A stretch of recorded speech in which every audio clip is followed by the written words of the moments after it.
പോർച്ചുഗലിനെ Congo സമനിലയിൽ തളച്ചതിന് പിന്നാലെ Cristiano റൊണാൾഡോയ്ക്കെതിരെ വിമർശനങ്ങളുടെ പെരുമഴയാണ്. Fox sports കമന്റേറ്ററും മുൻ ലോകകപ്പ് ജേതാവുമായ ഫ്രഞ്ച് ഇതിഹാസം തിയറി ഹെൻറിയാണ് റൊണാൾഡോയുടെ കളിശൈലിയെ പരസ്യമായി പരിഹസിച്ച് രംഗത്തെത്തിയിരിക്കുന്നത്.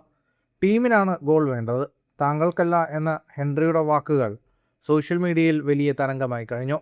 മത്സരത്തിന്റെ രണ്ടാം പകുതിയിൽ പോർച്ചുഗൽ വിജയ ഗോളിനായി ശ്രമിക്കുന്ന ഒരു പ്രത്യേക നിമിഷം ചൂണ്ടിക്കാണിച്ചാണ് ഹെൻറി റൊണാൾഡോയെ വിമർശിച്ചത്.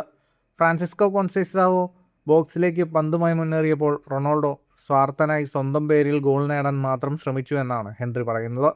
ദൂരേക്ക് മാറി നിന്ന് ബ്രൂണോ ഫെർണാണ്ടസിന് സ്പേസ് ഉണ്ടാക്കി കൊടുക്കുന്നതിനു പകരം റൊണാൾഡോ ബ്രൂണോയുടെ വഴിയിൽ കയറി നിന്ന് പന്ത് പുറത്തേക്ക് അടിച്ചു കളഞ്ഞു. തനിക്ക് ഗോൾ വേണമെന്ന വാശി കാരണം അവൻ ബ്രൂണോയുടെ വഴി തടസ്സപ്പെടുത്തി.